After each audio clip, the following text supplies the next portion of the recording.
नमस्कार, मैं रीनू यादव आप सभी दर्शकों का अन्नदाता कार्यक्रम में स्वागत करती हूं। किसान बहुत परिश्रमी होते हैं। वे खेतों में जी तोड़ मेहनत करते हैं। जो अनाज, फल और सब्जियां उगाते हैं, हमारे देश की अर्थव्यवस्था का लगभग समूचा भार उन्हीं के कंधों पर ही है। ऐसे ही भारतीय किसानों को खेतीबाड़ी से जुड़ी बहुत सी नई, रोचक और लाभकारी जानकारियां देने के लिए हर रोज सुबह हम आपके साथ आते हैं। तो चलिए कार्यक्रम शुरू करने से पहले देखते हैं क्या है आज के अन्नदाता में। हमारे प्रदेश में इस समय गेहूं की कटाई गहाई का कार्य चल रहा है, लेकिन मजदूरों की समस्या की वजह से बहुत से किसान भाई इसकी कटाई गहाई कंबाइन हार्वेस्टर द्वारा करवाते हैं। इससे कटाई गहाई तो कम समय में हो जाती है, परंतु इससे किसानों को भूसा नहीं मिल पाता और इस समस्या के निराकरण के लिए स्ट्रॉ रीपर यंत्र उपयोगी है। तो स्ट्रॉ रीपर यंत्र किस तरह कार्य करता है और इस बारे में जानकारी दे रहे हैं कृषि विज्ञान केंद्र शहडोल के डॉक्टर शेखर सिंह बघेल। किसान भाइयों, वर्तमान में हमारे किसानों की जो गेहूं है खेतों में लहलहा रही थी, लेकिन इस वक्त कंबाइन हार्वेस्टर के माध्यम से जो कि मशीनीकरण का एक इस वक्त समय चल रहा है और कंबाइन हार्वेस्टर के माध्यम से हम गेहूं की कटाई बहुतायत में हमारे किसान भाई कर रहे हैं। और जब हम कंबाइन हार्वेस्टर का उपयोग करते हैं और मशीन के द्वारा जब कटाई करते हैं तो हमारी गेहूं की फसल लगभग 1 से 1.5 फीट ऊपर से कटाई होती है। और किसानों को इस वक्त सबसे ज़्यादा जो समस्या आ रही है वो है भूसे की जो समस्या है। इसके कारण ही हमारे जो जानवर हैं उनको खाने के लिए विशेष रूप से भूसे की कमी होती जा रही है। और अगर जब खेत में बहुत ज़्यादा जो हमारा नरवई जिसे कहते हैं या खेत में जो एक्स्ट्रा बचता है, इसके कारण खेतों में लोग किसान भाई जो हमारे वो उसको जला देते हैं, जिससे वातावरण में बहुत ज़्यादा प्रदूषण की समस्या आ रही है। और जो हमारे सबसे आवश्यक जो जीवाणु हैं या सूक्ष्म जीव हैं जो हमारी मिट्टी में पाए जाते हैं, उनको भी नुकसान होता है। साथ ही साथ हमारा जो उपजाऊ जो हमारा एक्स्ट्रा होता है या जो हमारा भूसा होता है, इसका जलाने के कारण नष्ट कर दिया जाता है और हमारे जो जानवर हैं उनको खाने के लिए उपलब्ध नहीं हो पाता। स्ट्रॉ रीपर एक ऐसा यंत्र है जो कि कंबाइन हार्वेस्टर द्वारा कटी गई फसल के बचे अवशेषों को भूसे में परिवर्तित कर देता है। इसलिए ये यंत्र किसानों के बीच काफी लोकप्रिय हो रहा है। तो आइए जानते हैं कि ये यंत्र किस तरह से कार्य करता है। ऐसे समय में हमें चाहिए कि इस भूसे का हम सही एवं उचित उपयोग करें और इसका लाभ हमारे किसान भाई उठा सकते हैं। इसके लिए जो एक्स्ट्रा रीपर है, जिसके माध्यम से हम भूसा तैयार करने की जो मशीन है, इस मशीन का उपयोग करके हम भूसा को निकाल सकते हैं। और भूसा को निकालने के लिए हम इस मशीन का उपयोग करें और इसको उपयोग करते समय कुछ खास बातें हैं जिसका विशेष रूप से हमारे किसान भाई ध्यान रखें।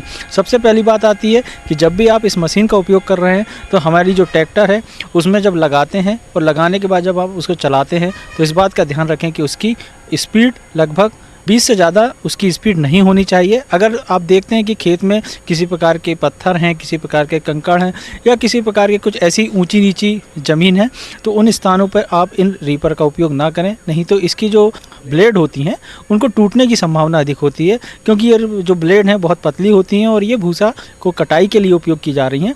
तो इस बात का ध्यान रखते हुए हम खेत समतल हों और अच्छी तरीके से तैयार जो खेत होते हैं उनमें ही हम इन रीपर का उपयोग करें और हम भूसे को तैयार कर सकते हैं। और इस भूसे का हम आगामी समय में हमारे पशु हैं उनको खिलाने में उपयोग कर सकते हैं। किसान भाई, इन सब बातों के साथ कुछ खास बातें हैं जिसका विशेष रूप से आपको ध्यान रखना है। जब भी हम एक्स्ट्रा रीपर मशीन का उपयोग करते हैं तो इसके साथ में एक और ट्राली जो जुड़ी होती है, जिसमें हमें पूरा भूसा जो है तैयार होता है। और भूसा तैयार होने के बाद इस ट्राली में जो कि पूरी पैक होती है और एक स्थान से इसके अंदर भूसा एकत्र होता रहता है। इस बात का विशेष रूप से ध्यान रखें, जब भी हम उपयोग कर रहे हैं तो इस जो हमारी ट्राली है इसको पूरी तरीके से पैक होना चाहिए। और हमारी रीपर मशीन और इसके बीच में जो भी हमारे संयोजन हैं, जो भी हम जोड़ते हैं, उसमें किसी प्रकार का कोई ढीलापन ना हो, अच्छी तरीके से पैक हो, ताकि कहीं से भूसा उड़े ना। और नहीं भूसा आपका उड़ेगा तो खेतों में फैलेगा और आपको नुकसान होगा। और जो आप उपयोग करना चाह रहे हैं या जिसका लाभ लेना चाह रहे हैं उसमें कहीं ना कहीं आपको आर्थिक रूप से क्षति होगी। ये काफी महंगा कृषि यंत्र है, इसलिए किसान इसे समूह बनाकर भी खरीद सकते हैं। और ये यंत्र सुचारू रूप से कार्य करता रहे, इसके लिए ये जरूरी है कि ठीक ढंग से इसका रखरखाव किया जाए। तो आइए जानते हैं इस बारे में। इसके साथ ही कुछ खास बातें हैं, जैसे ट्रैक्टर का जो उपयोग कर रहे हैं उसमें आप हर समय समय पर ग्रीसिंग करते रहें, उसकी हवा का जो है वो देखें, कहीं डीजल की समस्या ना हो। इस प्रकार साथ ही साथ जो रीपर मशीन है उसका जब हम 10 हेक्टेयर के लगभग उपयोग कर लेते हैं तो उसकी जो ब्लेड हैं उनमें धार होना चाहिए, और धार करने के बाद ही उनका उपयोग करें ताकि उसकी जो क्षमता है या इफ़िशियंसी जो होती है मशीन की वो बरकरार रहे और उसकी कम ना हो। इस तरीके से कुछ खास बातें हैं, इनका ध्यान रखते हुए और मशीन का सही समायोजन करके हम अगर भूसा का तैयार करते हैं खेतों से तो निश्चित रूप से आपको आर्थिक रूप से लाभ भी होगा और आप इसका सही आने वाले समय में उपयोग कर पाएंगे। इसके साथ साथ अगर हम खरीदने की जब हम बात करते हैं तो हमारे जो एक्स्ट्रा रीपर है या भूसा बनाने की जो मशीन है, ये लगभग रीपर साथ ही साथ जो ट्राली होती है, इन दोनों को अगर हम कीमत की बात करें तो इस वक्त ये बाज़ार में लगभग 3 लाख के लगभग इसकी कीमत बाज़ार में है। और इसको जब ख़रीदना होता है तो इसको भारत सरकार की ओर से सब्सिडी भी प्राप्त है, तो और विभिन्न वर्गों के अनुसार इसमें अलग अलग अनुदान प्राप्त होता है। तो किसान भाई इसके लिए जो हमारे सरकारी कृषि विभाग हैं, जो कृषि अभियांत्रिकी के, इन विभागों से संपर्क करके और जो अनुदान है उनकी जानकारी प्राप्त करके इन मशीनों को प्राप्त कर सकते हैं। इसके साथ ही साथ आप इस मशीन का उपयोग विभिन्न प्रकार से अतिरिक्त आमदनी के रूप में कर सकते हैं, अन्य किसानों को किराए पे दे सकते हैं और इसका लाभ ले सकते हैं, और एक अतिरिक्त आप जो लाभ इस मशीन के माध्यम से प्राप्त कर सकते हैं। इस प्रकार किसान भाई अगर आप इस मशीन का उपयोग करते हैं तो सबसे पहली बात आपको भूसा प्राप्त होगा, दूसरी बात जो इसमें खेतों में जो समस्याएं आती हैं उससे निजात मिलेगी, और नरवाई जलाने की जो समस्या आज सबसे ज़्यादा है तो आप नरवाई ना जला के भूसा का तैयार करें और खेतों को फिर इसके बाद तैयार करें तो निश्चित रूप से आपको आर्थिक रूप से फ़ायदा भी होगा, आपकी जो भूमि है वो भी उपजाऊ बनी रहेगी और वातावरण में प्रदूषण भी नहीं होगा, और आर्थिक रूप से आपको कहीं ना कहीं इसका विशेष लाभ प्राप्त होगा। किसान भाइयों, अभी तक आपने खेती से जुड़ी हुई कुछ उपयोगी जानकारियां देखी हैं। अब लेते हैं एक छोटा सा ब्रेक, जल्द ही लौटेंगे। कार्यक्रम में आगे भी है खेती बाड़ी से जुड़ी हुई बहुत सी महत्वपूर्ण जानकारियां, तो बने रहिए हमारे साथ। ब्रेक के बाद आप सभी दर्शकों का अन्नदाता में स्वागत है। चलिए अब रुख करते हैं अगली कड़ी की ओर। हमारे प्रदेश के कुछ किसान भाई औषधीय फसलों के अंतर्गत मेंथा की खेती करते हैं, लेकिन वह फसल में किए जाने वाले जरूरी कार्यों पर कोई विशेष ध्यान नहीं देते, जिसकी वजह से उत्पादन में कमी आ जाती है। तो आप मेंथा की फसल में कौन कौन से कार्यों को करें, इसकी जानकारी दे रहे हैं जवाहरलाल नेहरू कृषि विश्वविद्यालय जबलपुर के डॉक्टर CS पांडे। आज हम आपसे मिंट की सफल खेती के बारे में विस्तार पूर्वक चर्चा करेंगे। जैसा कि आप जानते हैं कि इस समय वानस्पतिक वृद्धि की अवस्था में पूरी फसल होगी आपकी। जो 2-3 चीज़ें इसमें इस समय करने लायक हैं वो ये हैं कि पहले तो ये इसकी फसल की निराई गुड़ाई कर दीजिए, बीड़ बिल्कुल नहीं होना चाहिए। तो जैसे आप सिंचाई करते हैं तुरंत तो खरपतवार आ जाता है, तो शुरू के करीब 20 से 25 दिन 1 महीना आपको खेत को खरपतवारों से बीड़ फ्री रखना है, और इसके लिए आप निराई गुड़ाई करेंगे और हो चला सकते हैं। उसके बाद भी यदि कंप्लीट रूप से बीड़ नहीं जाता है तो आप इसमें हर्बिसाइड का भी स्प्रे कर सकते हैं। लेकिन कोशिश करना चाहिए कि यदि आप छोटे लेवल पे काम कर रहे हैं तो आप हो या मैनुअल बीडिंग से आप जो है खेत की निराई गुड़ाई कर लें। किसान भाइयों, मेंथा की फसल से अधिक उत्पादन मिले, इसके लिए आप फसल में सिंचाई और पोषक तत्व प्रबंधन किस तरह से करें, इसकी जानकारी कुछ इस तरह से है। यहाँ एक चीज़ का जिक्र हम ये करना चाहेंगे कि ये जो मिंट है ये बहुत संवेदनशील फसल है, तो इसमें अगर पानी वाटर लॉगिंग हो गया तो भी फसल नष्ट हो जाती है, और पानी ना मिला तो भी दिक्कत है। तो आप इसमें पानी देते समय ये ध्यान रखें कि 3 से 4 दिन से ज़्यादा इंटरवल पानी का ना हो, और जो पानी की गुणवत्ता है, पानी देने की मात्रा, खेत में आपको ये अश्योर करना है कि हर पौधे को थोड़ा जो है अपना समुचित मात्रा में पानी मिल जाए और जल भराव की स्थिति न होने पाए। इससे आपकी फसल सुरक्षित रहेगी और आपकी जो हर्बल यील्ड है उसमें काफ़ी इजाफा होगा। सिंचाई करने के साथ साथ जैसे थोड़ी सी नमी बनी रहे उसमें आप 19 चूँकि ये सॉल्युबल फर्टिलाइज़र है तो आप घोल बना के पत्तियों पे छिड़काव भी कर सकते हैं। अदरवाइज आप फास्फोरस और नाइट्रोजन की मात्रा आप जो है खेत में डाल सकते हैं, इससे आपकी फसल बहुत अच्छी होगी। मेंथा की फसल में कीट और रोग अधिक नुकसान पहुंचाते हैं, तो इसी बात को ध्यान में रखते हुए आप कीट और रोगों का नियंत्रण कैसे करें, आइए जान लेते हैं। जो मेन प्रॉब्लम है वो इस समय खेत में प्रायः देखा जा रहा है कि पत्तियां, चूंकि गर्मी का महीना है और फसलें सब सूख चुकी हैं, तो ये इसमें एरोमेटिक है, एरोमा भी है, तो काफ़ी कीट पतंगे इसकी तरफ आकर्षित हो रहे हैं। तो रोग और कीट दो मिंट की खेती की सबसे बड़ी समस्या है। तो इंसेक्ट में जो प्रायः देखा जा रहा है उसमें सकिंग टाइप के इंसेक्ट जैसे जैसिड्स हैं, ये सब वो आपके खेत में लग रहे हैं। फ्लाई भी इसमें देखी गई है जो कि डैमेज कर रही है, वाइट फ्लाई जो कि डैमेज कर रही है। इसके लिए सुझाव ये है कि कोई सुटेबल इंसेक्टिसाइड जैसे इमिडाक्लोरोपिड है, कोई नाल्फास है, फास्फेमिडान है, ये सब 0.03% के दर से इनका आप फसल पर छिड़काव कर दीजिए। तो इस प्रकार से आपकी जो फसल है कीटों एवं बीमारियों से सुरक्षित रहेगी। जहाँ तक रोग की बात है, रोग में एक अभी शुरुआती अवस्था में इस समय ब्लाइट उसको अर्ली ब्लाइट आप कह सकते हैं, अर्ली ब्लाइट की भी समस्या कहीं कहीं देखी जा रही है। इसमें आप जो है डाइथेनियम 45.3% का छिड़काव करके फसल को इससे सुरक्षित कर सकते हैं। जहाँ तक बात उत्पादन की है, आपका ये जो हर्बल यील्ड है ये इम्पॉर्टेंट इकोनॉमिकल पार्ट है, इसको आप बेच करके अच्छा पैसा कमा सकते हैं। तो ध्यान देने वाली बात ये है कि चूँकि आपका ये सीधे मार्केट में जा रहा है, तो क्वालिटी इसकी आपको अश्योर करना है कि जो हमारी हार्वेस्ट यील्ड है इसकी क्वालिटी बनी रहे।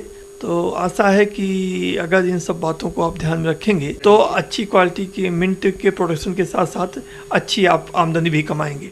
आगे और भी खेती बाड़ी से जुड़ी बहुत सी रोचक जानकारियां, पर यहाँ पर रुकेंगे एक और छोटे से ब्रेक के लिए। जल्द हाजिर होते हैं।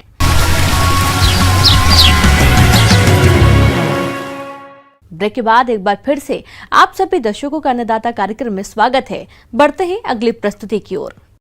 हमारे प्रदेश में बहुत से किसान भाई खेती के साथ साथ गाय भैंस का पालन करते हैं, परंतु कभी कभी पशुओं द्वारा अधिक मात्रा में हरा चारा या फफूंदी जनित दाना खाने की वजह से आफरा की समस्या देखने को मिलती है।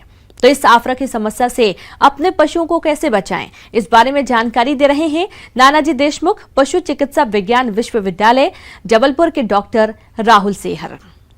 आज हम बात करेंगे जानवरों में पेट दर्द या अफरा की बीमारी के ऊपर बात करते हैं। तो किसान भाइयों, अफरा एक तो पहली बात क्यों होता है, तो अफरे का कारण किसान भाइयों सबसे ज़्यादा इस समय में देखने को इसलिए मिल सकता है कि इस समय की फसलों में हरा चारा बहुत ज़्यादा उपलब्ध रहता है।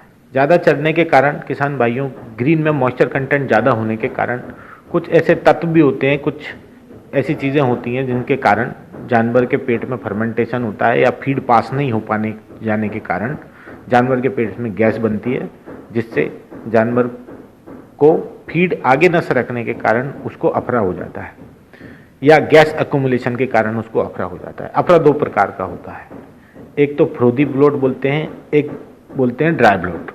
फ्रोदी ब्लोट या कहते हैं जिसमें हम जानवर के पेट में एक या तो सिर्फ सिंपल गैस रहे, उसको टिम्पेनाइटिस भी बोलते हैं। एक फ्रोदी ब्लोट जिसमें झाग बन जाता है, ऐसा अफरा जिसके अंदर झाग बन गया, ये ज़्यादा घातक है। अफरा के लक्षण क्या होते हैं, अब अफरा में जानवर करता क्या है, हमको कैसे मालूम पड़ेगा कि जानवर के पेट में दर्द है। अफरा में जानवर जो है वो पेट की तरफ लात मारेगा, बार बार घूम के पेट की तरफ देखेगा, और दूसरी बात जानवर जमीन पे लोटेगा। दूसरी बात जानवर को चलने में बहुत तकलीफ होगी, वो एक जगह ही रुका रहेगा, और जानवर का पेट जो है वो ढोलक जैसा एकदम गुल हो जाएगा, उसमें हवा भर जाएगी, तो हम उसको बजाएंगे तो वो ड्रम जैसी आवाज़ करेगा। आफरा की समस्या अधिक दुग्ध उत्पादन करने वाले पशुओं में ज्यादा देखी जाती है, जिसे आम भाषा में अपच भी कहते हैं। यह समस्या अधिक मात्रा में हरा चारा, दूषित चारा या अधिक मात्रा में अनाज खा लेने से होती है। इस तरह की समस्या अगर आपके पशु में आए तो देर न करें, तुरंत घरेलू उपाय अपनाने के साथ साथ उचित उपचार की व्यवस्था करें। जैसे आप हरा चारा दे रहे हैं तो हरे चारे के साथ आपको उसमें सूखा अच्छी क्वालिटी का भूसा मिला देना है, जिससे 1/3 उसमें अगर आपका हरा चारा है तो उसमें 2/3 आपको भूसा मिला देना है। इससे क्या होगा, मॉइस्चर कम हो जाएगा, मॉइस्चर कम होने के कारण अफरा नहीं चढ़ेगा। दूसरी बात किसान भाइयों ये है कि जो भी आप उसको दाना दे रहे हैं, हम ये सुनिश्चित कर लें कि दाने में कहीं कोई फंगस या कोई इन्फेक्शियस मटेरियल ऐसा कुछ है तो नहीं जिसके कारण जानवर को अफरा चढ़ जाएगा। अब बात करते हैं रोगग्रसित पशु के घरेलू उपचार की। तो पहले पशु के फूले हुए पेट पर तेल, गर्म पानी या गर्म कपड़े से मसाज करें। यदि आफरे में कमी नहीं आ रही है तो आप लकड़ी को उसके मुंह में बांध दें, जिससे कि उसके अंदर की हवा बाहर निकलती रहे, जिससे पशु को आराम मिलता है। यदि फिर भी पशु को आराम न मिल पा रहा हो तो सरसों का तेल और तारपीन का तेल मिलाकर पिलाने से भी पशुओं को कुछ आराम मिलता है। इसके अलावा पशुओं को 5 से 10 ग्राम हींग भी खिला सकते हैं। इन सभी उपायों से भी आराम न मिल रहा हो तो पशु चिकित्सक से उपचार कराएं।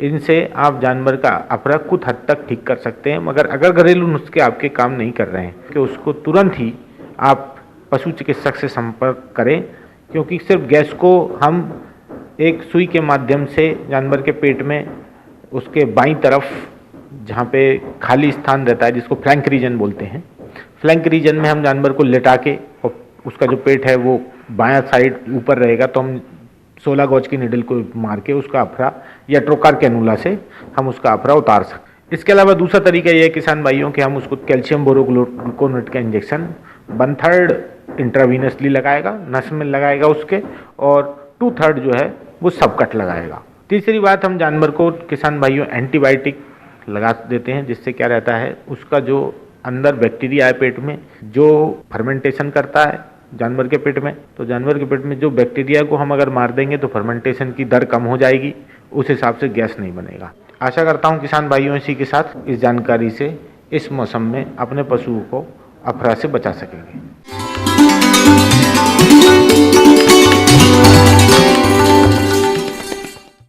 अन्नदाता हेल्पलाइन निःशुल्क फोन संपर्क सेवा के माध्यम से आपके द्वारा पूछे गए प्रश्नों में से 1 या 2 महत्वपूर्ण प्रश्न को हम अपने कार्यक्रम में शामिल करते हैं, और इसी के तहत आज का चयनित प्रश्न और उसका जवाब इस प्रकार है।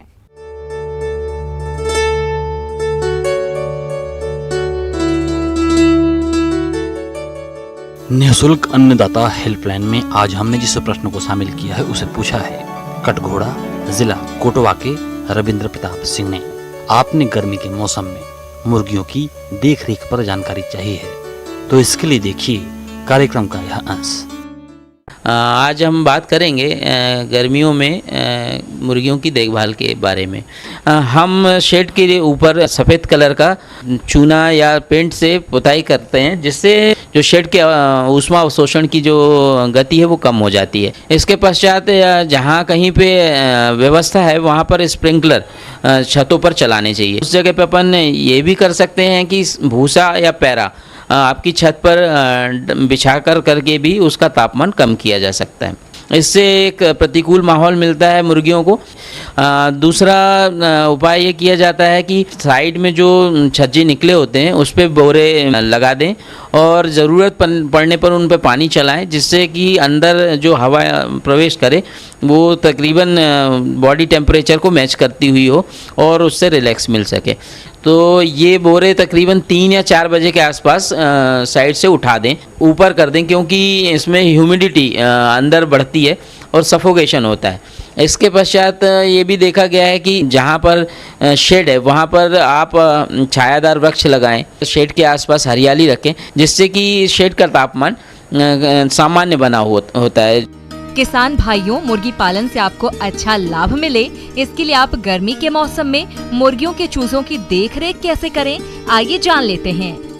यदि बात की जाए, जैसे ही हम चूजे लेकर के आते हैं फार्म पर, तो उन्हें इमीडिएट जैसे ही चूजे आए तो अपने उनके बक्सों से बाहर निकाल दें और बाहर निकालने के बाद ठंडा शीतल जल उनको प्रदान करें। उस जल पर तकरीबन 1 ग्राम पर लीटर के हिसाब से इलेक्ट्रोलाइट घोल दें और इस पानी को तकरीबन 5 से 6 घंटे पर रखें। उसके पूर्व जब लिटर बिछाते हैं उसकी मोटाई 1 से 1.5 सेंटीमीटर रखनी चाहिए।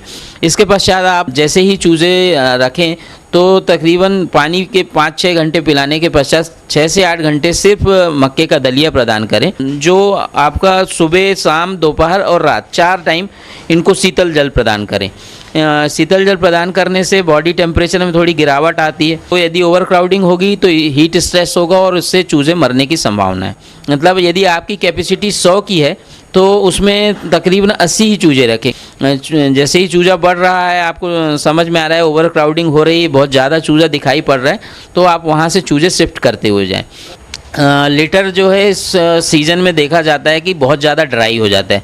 बहुत ज़्यादा ड्राई होने पर थोड़ा जो है पानी का उसमें छिड़काव करें, ज़्यादा ना करें कि बहुत ज़्यादा गीला ना हो, इसलिए थोड़ा सा ऐसा हल्का छिड़काव करें, डस्टी ना हो, थोड़ा डस्ट ना उड़े, ऐसा छिड़काव करें।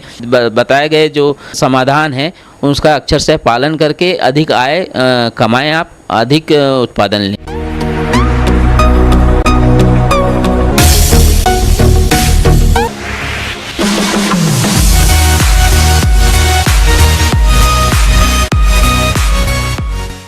आइए अब एक नजर डालते हैं राज्य के कुछ चुने हुए मंडियों के प्रमुख फसलों के बाजार भाव पर।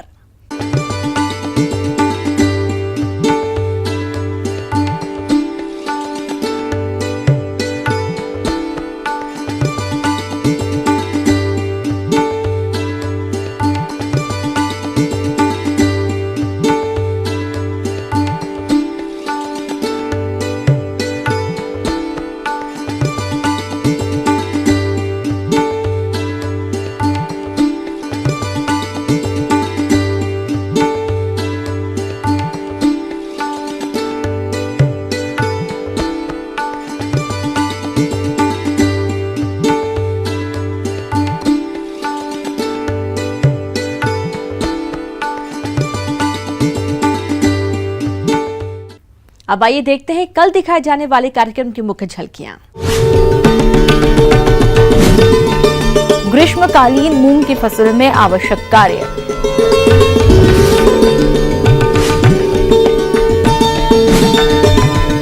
गर्मी के मौसम में लेयर मुर्गियों की देखरेख और प्रबंधन। किसान भाइयों, अन्नदाता आपकी सेवा के लिए संकल्परत है। कृषि संबंधित समस्या एवं सुझावों के लिए आप हमें इस पते पर संपर्क कर सकते हैं। प्रोड्यूसर अन्नदाता news 18 Madhya Pradesh Chhattisgarh, Ramoji film city, Hyderabad 501512। साथ ही आप हमें ईमेल भी कर सकते हैं। हमारा ईमेल है p18annadatamp@nw18.com। और इसके अतिरिक्त आप हमें निःशुल्क हेल्पलाइन नंबर 180041922155 पर सोमवार से शनिवार सुबह 10 से शाम 4 बजे के बीच संपर्क कर सकते हैं।